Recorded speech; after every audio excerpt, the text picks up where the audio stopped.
Γεια σας. Όντως, πριν 6 χρόνια, πηγαίνοντας να επισκεφτώ έναν φίλο μου στα Σεπόλια, τον Βασίλη τον Ξενάριο, είδα μπροστά μου, στην παιδική χαρά, κάποια παιδιά φαινόμενα να παίζουν. Ήταν η αδελφή Αντετοκούμπο. Αμέσως διέκριναν το ταλέντο τους, τη δυναμική τους. Και ακαριέα αντιλήφθηκα ότι έπρεπε να κάνω κάτι για αυτά. Τι προηγήθηκε όμως για να κάνω αυτές τις σκέψεις τόσο ακαριέα? Αυτό θα προσπαθήσω να σας περιγράψω σήμερα. Όλα ξεκίνησαν πριν 20 χρόνια, όταν στις γειτονιές μας υποδεχτήκαμε όλα αυτά τα κύματα των μεταναστών, των προσφύγων, που μέσα στις βαλίτσες τους δεν είχαν μόνο τα προβλήματά τους, αλλά κάτι πιο πολύτιμο, τα ίδια τους τα παιδιά. Γι' αυτά δεν υπήρχε καμία πρόνοια από κανένα. Και με αυτά προσπάθησα εγώ να ασχοληθώ. Η αρχή έγινε στον Εθνικό Κάτω Πατησίων, στην πρώτη μου ομάδα μπάσκετ, που δούλεψα ως προπονητής. Εκεί, με τον φίλο μου τον Μανώλη τον Περί, προσπαθήσαμε να πλησιάσουμε αυτά τα παιδιά. Αλλά διακρίναμε ότι ήταν δύσκολο και από την πλευρά των ομάδων που δεν ήταν έτοιμα να υποδεχτούν αυτούς τους νέους μας συμπολίτες, αλλά και ακόμα και από τους ίδιους τους γονείς των παιδιών. Διότι μας βλέπανε σαν αγνώστους και λέγανε πώς να εμπιστευτούμε εμείς το παιδί μας σε αυτούς τους αγνώστους που μας θέλουν να ενσωματώσουν τα παιδιά σε ένα άγνωστο για αυτούς παιχνίδι.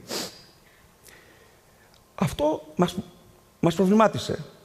Και εγώ άρχισα να πηγαίνω, να προσπαθώ να πλησιάσω αυτούς τους ανθρώπους από κοντά. Προσπάθησα να γίνω φίλος τους, να μπω στα σπίτια τους, να μάθω τις γλώσσες τους, να φάω το φαγητό τους, να μοιραστώ τα προβλήματά τους. Αλλά και αυτό δεν φάνηκε αρκετό. Με παρότηση του φίλου του Μανώλη, άρχισα να πηγαίνω να παρακολουθώ μαθήματα κοινωνιολογίας, εδώ απέναντι στην Πάντιο. Και αυτό όμως δεν ήταν αρκετό. Άρχισα να παρακολουθώ μαθήματα θεολογίας στο Πανεπιστήμιο Αθηνών. Και αυτό ήταν ελλειπές. Άρχισα να πηγαίνω στις βιβλιοθήκες, να μελετάω μόνος μου γλωσσολογία, για να φτιάξω μια βάση δεδομένων για να μπορώ να επεξεργάζομαι αυτά τα πράγματα που ακούω και μαθαίνω από τους ανθρώπους. Αλλά πάλι δεν μπορούσα να καταλάβω ακριβώς αυτό που μου λέγανε ή πώς συμπίπταν αυτά που άκουγα και αυτά που διάβαζα στα βιβλία. Τότε άρχισα να πηγαίνω και στα καφενεία τους. Εκεί, στα καφενεία, άρχισα να φτιάχνω μια διασταύρωση αυτών των στοιχείων, να φτιάχνω μια βάση δεδομένων, ένα εργαλείο δηλαδή, και συνάμα ένα εργαλείο για να μπορώ να επεξεργάζομαι αυτά τα πράγματα που ακούω και να έχω ένα δίκτυο να προσεγγίσω αυτά τα παιδιά. Ζώντας μαζί με αυτούς τους ανθρώπους τόσα χρόνια, είδα πολλές επιτυχίες. Μα είδα και αποτυχίες. Εμένα με στιγμάτισαν πιο πολύ οι αποτυχίες. Θα σας πω ενδεικτικά 3.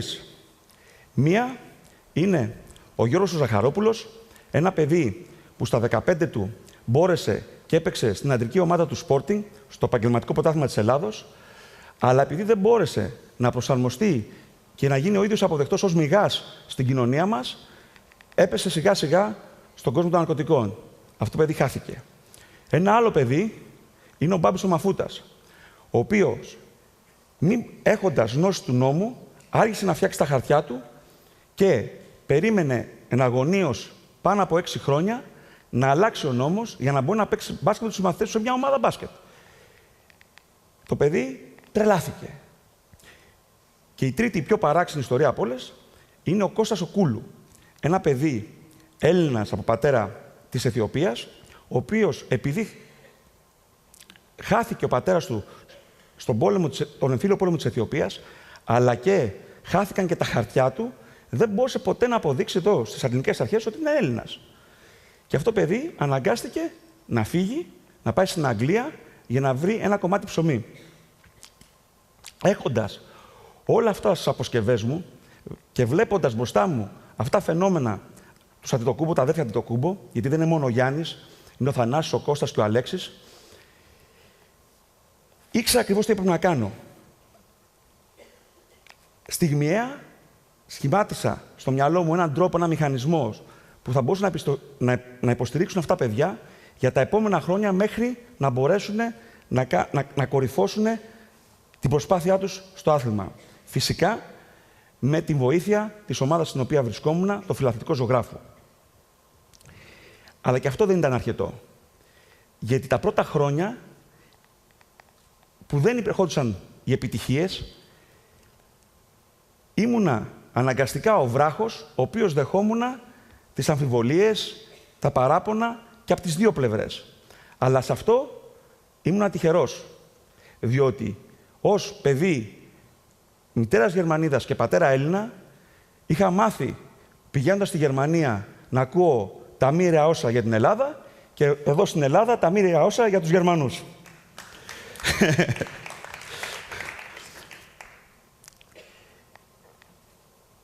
Σήμερα δρώω ως προπονητής στην περιοχή των Κάτω Πατησίων, σε μια απόσταση 6 χιλιόμετρα περίπου από το κέντρο των προβλημάτων, αλλά και των ονείρων και της δυναμικής στην Κυψέλη, όπου οι συνθήκες είναι πάρα πολύ δύσκολες. Όταν φυσάει, δεν κάνουμε προπόνηση λόγω του κρύου. Όταν βρέχει, το γήπεδο θυμίζει λιμνοθάλασσα. Οι εγκαταστάσεις είναι λοιπές. Δεν έχουμε μπάλες, αλλά είμαστε οπλισμένοι με τα όνειρα που μας δίνουν αυτά τα παιδιά και τη δύναμη. Σήμερα όμως έχει προσθεθεί ακόμα ένα πρόβλημα. Εκτός της επιβίωσης, γιατί πολλές φορές αυτά τα παιδιά έρχονται νηστικά στην προπόνηση και προσπαθούμε να βρούμε τρόπους ακόμα και εκεί να επεμβούμε. Σήμερα όμως έχει προσθεθεί κάτι ακόμα. Είναι και τα δικά μας παιδιά, τα Ελληνόπουλα, τα οποία αντιμετωπίζουν και αυτά πια το ίδιο πρόβλημα. Ίσως να φταίει που για τόσα πολλά χρόνια δεν κάναμε τίποτα για τα παιδιά των συνανθρώπων μας. Ευχαριστώ πάρα πολύ.